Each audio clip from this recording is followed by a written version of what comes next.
Hello, welcome back to my channel ya. Oke, kali ini kita akan membahas sesuatu yang sangat menarik sekali. Karena kita akan membahas tentang blessing in disguise gitu ya. Apa sih ini blessing in disguise ini? Kalau kita coba artikan secara harafiah gitu ya, blessing in disguise ini bisa disebut juga dengan berkah yang terselubung. Lantas apa hubungan antara blessing in disguise dengan law of attraction yang menjadi pembahasan utama kita gitu. Jadi hubungannya seperti sering sekali, bukan sering kali lagi, tapi sering sekali itu orang menghadapi situasi di mana situasi itu tidak sesuai dengan ekspektasi mereka, tidak sesuai dengan harapan mereka, dan tidak sesuai dengan keinginan mereka. Dan sikap Anda dalam menghadapi situasi tersebut itu adalah hal yang paling penting. Karena itulah blessing in disguise menjadi sebuah paradigma, menjadi sebuah mindset, menjadi sebuah point of view, sudut pandang yang baik ketika Anda menghadapi situasi yang semacam itu. Ingat, basic dari LOA adalah likes attracts likes. Hal yang sama akan menarik hal yang sama. Anda menarik segala sesuatu menggunakan pikiran dan emosi Anda. It's a basic, itu dasar.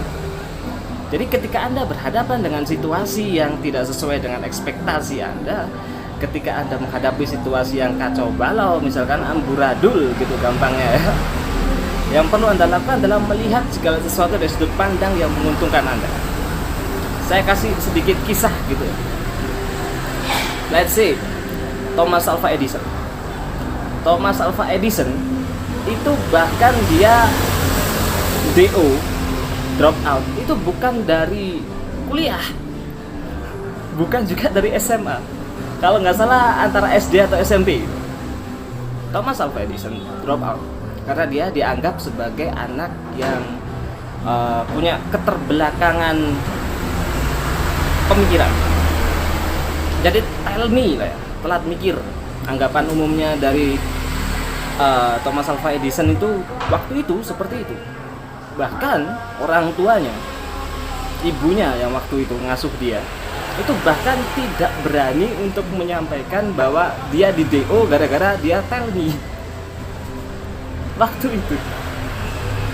Jadi ketika ibunya dapat surat DO dari sekolah gitu, yang dibacakan ke Thomas Alva Edison itu adalah hal yang lain. Jadi harusnya yang tertulis di sana itu adalah, maaf kami tidak bisa mendidik anak Anda karena anak Anda telat dalam menerima pelajaran. Misalkan tulisannya seperti itu. Yang dibaca oleh ibunya Thomas Alva Edison adalah hal yang berbeda. Maaf kami tidak dapat menampung anak Anda karena anak Anda terlalu cerdas. Loh, serius ini. Anda nanti bisa lihat sendiri biografinya misalkan saja di Wikipedia. Anda cari Thomas Alva Edison. Dan yang terjadi adalah Thomas Alva Edison menjadi seorang penemu lampu bohlam.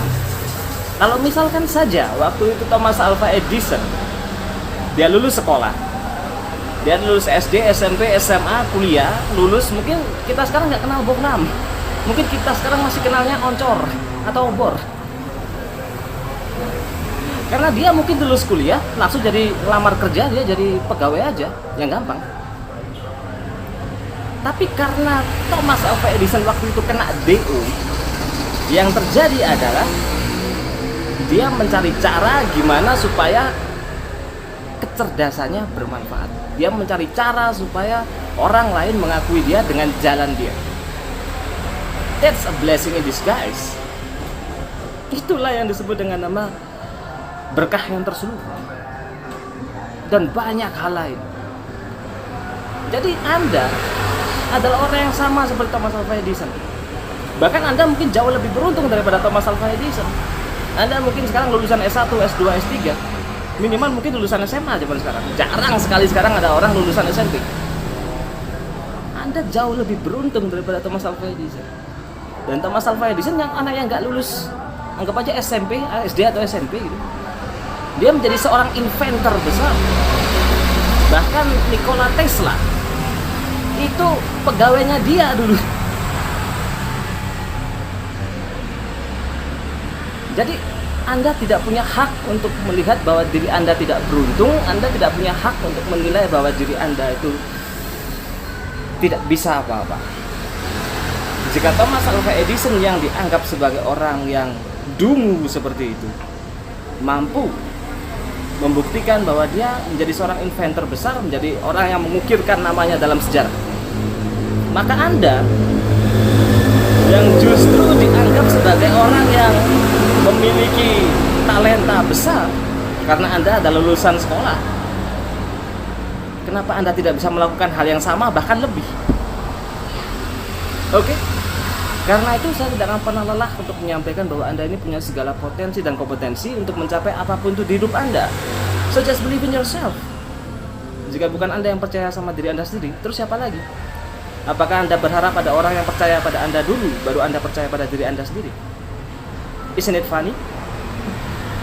Okay, thanks for watching and we meet again in the next video. Remember, there's a part of God within you.